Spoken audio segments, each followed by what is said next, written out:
Tonight on the channel, we're going to repair and replace faucet valves with a little sprinkle of clayway comedy as usual.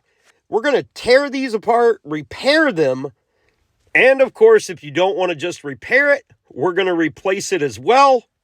And since I helped you, I'm hoping you will reciprocate and help me as well with the question at the end. Have you ever had a situation where you wished you had a mechanic to talk to that was on your side when a shop's giving you the runaround? So prepare to be informed and entertained by not only showing you how to do something, but explaining to you why you're doing it in the first place. Let's go! Yeah, honey, I'll just get underneath there and fix that right away for you. Okay, so up underneath here, under my sink, this is my hot water valve right here.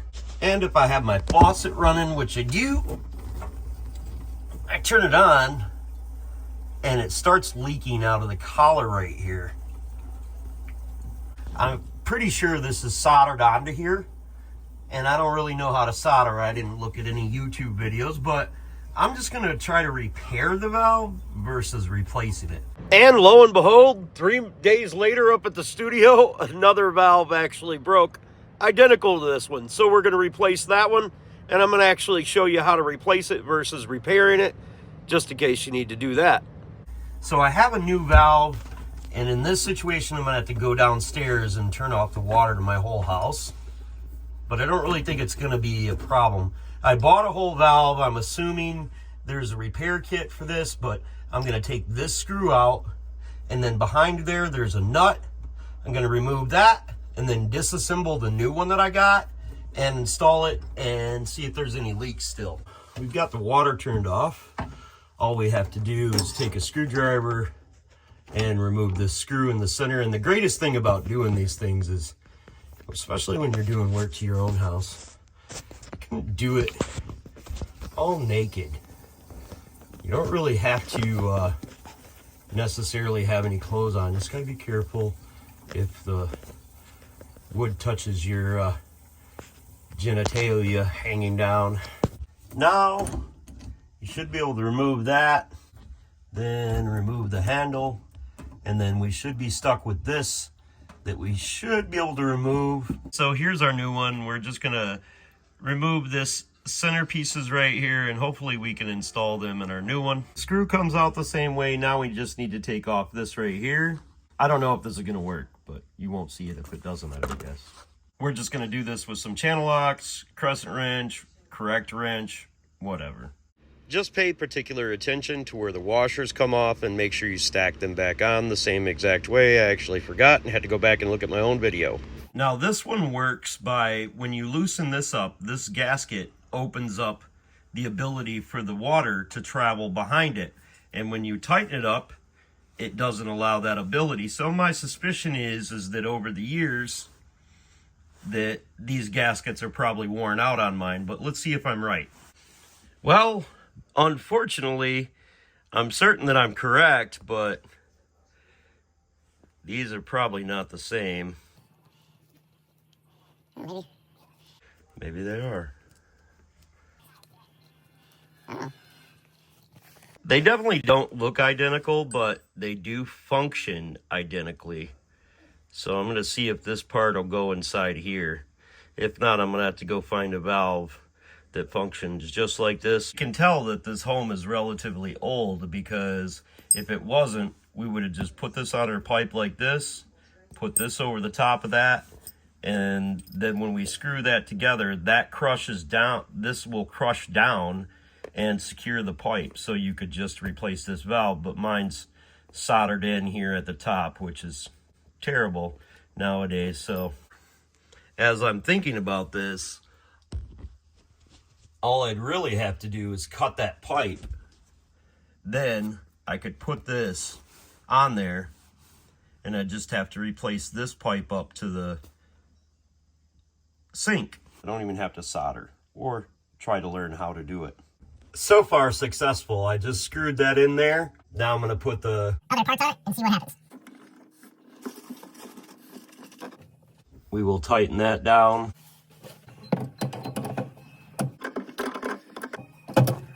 Now we can use our new handle, because our old handle might not be the same, We can turn this out and it should stop. You do not have to overturn these or underturn them. Now I'm going to go turn my water on downstairs and see if I have any leaks up here anymore. Hopefully it's not leaking out everywhere. Now I've got the water running. I inspect it for leaks. Don't feel like I have any. But I still don't have crap for water pressure. But at least I don't have any leaks anymore. For years I had lack of water pressure in here, and I never really thought about what it could be. I tried some different things. I thought maybe I was losing pressure at other systems, like I had a bathroom that was always leaking, and I didn't, not the greatest of, you know, plumber type people. Eventually I found up underneath the sink, there was a divider that went from the hot side to the cold side, and then that sent water up through the center through the faucet. They were both individuals. Well, in the center of there was a coupler that connected together, and that damn coupler had freaking rust all inside it. So it wouldn't allow water to travel through it very fast. Well, I realized this. I went to the hardware store and I tried to find a part to fix it, but I couldn't. So then I decided that I had to take it all apart. I took it all apart and I could not get the stinking nuts off. I bought every plumbing tool there was to buy them, and it was insane. I couldn't get the sink out because there was these big old nuts on there. And I thought the only way to get that off was to cut it with the Sawzall. For Pete's sakes. So I'm like, well, this is a pretty expensive faucet, so it wouldn't be bad to use up at the studio, and I'm always doing, you know, stuff up there, fixing stuff up that's broken. Needless to say, I ended up calling a plumber, paying him $300, and all he could do was cut the damn thing off like I was going to do. So that was a waste of $300. So I decided the next one that's broken, I'm just going to do it myself. Again. But this time I had to replace the whole valve. It was easy, just like I said, but I'll show you anyway. Okay, so right here, we're gonna change this complete faucet, even though I picked up the wrong one. Right here is all the tools we'll need. Not all of them, actually there's quite a few extra that we don't need. Just wanted to show you some different bits that you could use, you know, keep the old brain functioning. The wrenches that we're gonna need, 15/16, 13/16, 13/16 to hold the body, 15/16 to tighten up this. Okay, so I've got a 3/8 to 1/2 inch crush fitting type valve. The only thing that was bad was I should have bought another valve that actually went on a 45 like this one instead of straight up and straight down.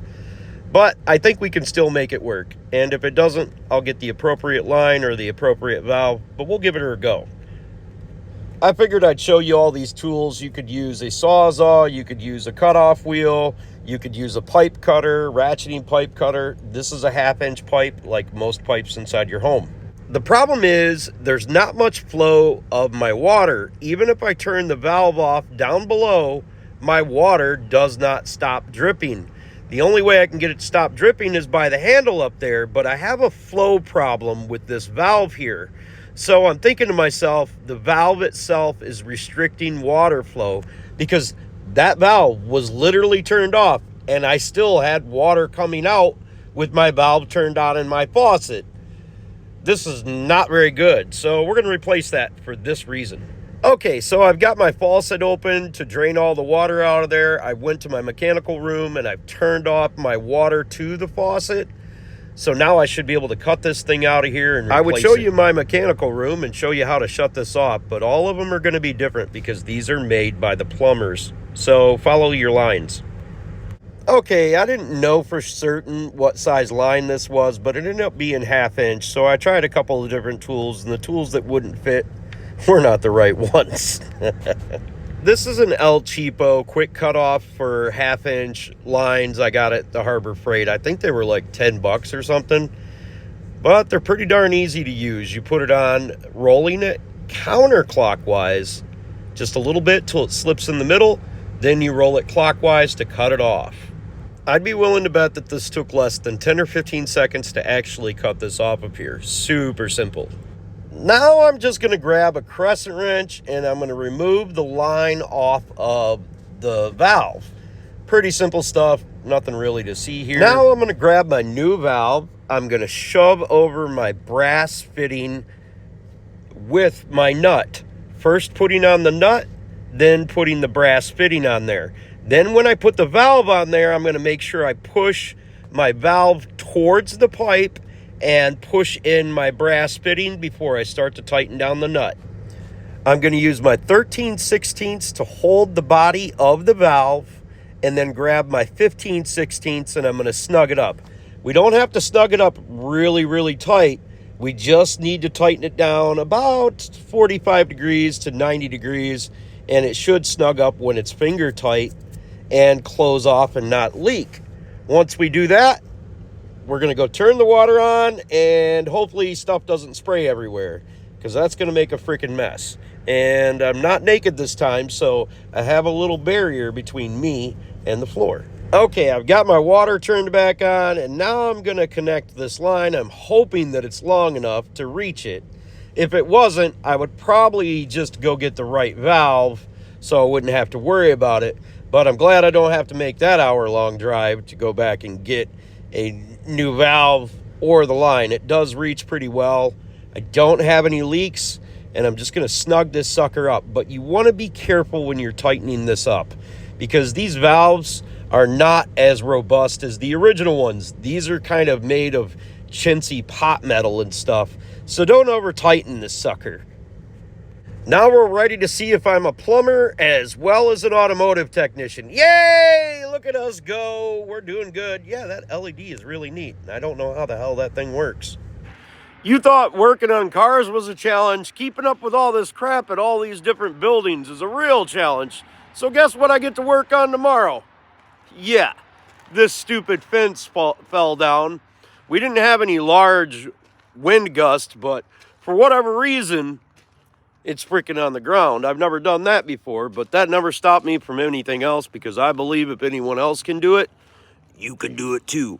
So if you found this video to be interesting and informative, you liked my sense of dad humor, please consider subscribing, clicking the notifications, sharing my videos. Give me them sweet old thumbs up. And if you got a automotive question, not baby mama drama problems, look me up on Clay's AC and Auto Repair on the Facebook Messenger, and I'll try to help you out for free. And I got a question for you, if you can answer it in the comments if you watched this far. Have you ever had a situation where you wished you had a mechanic to talk to that was on your side when a shop's giving you the runaround? Check me out for that too. It's a new business I'm starting, and I think it's kind of neat, where a guy like me helps a person like you. Subscription fee type thing, and affordable. And I'd be kind of like the go-between, mediator, mechanical mediator. Ooh, I just came up with that. Sounds pretty good. But maybe I can help you with that. Remember, don't be the next to them, be the absolute first of you. God bless, folks. Have the greatest of days.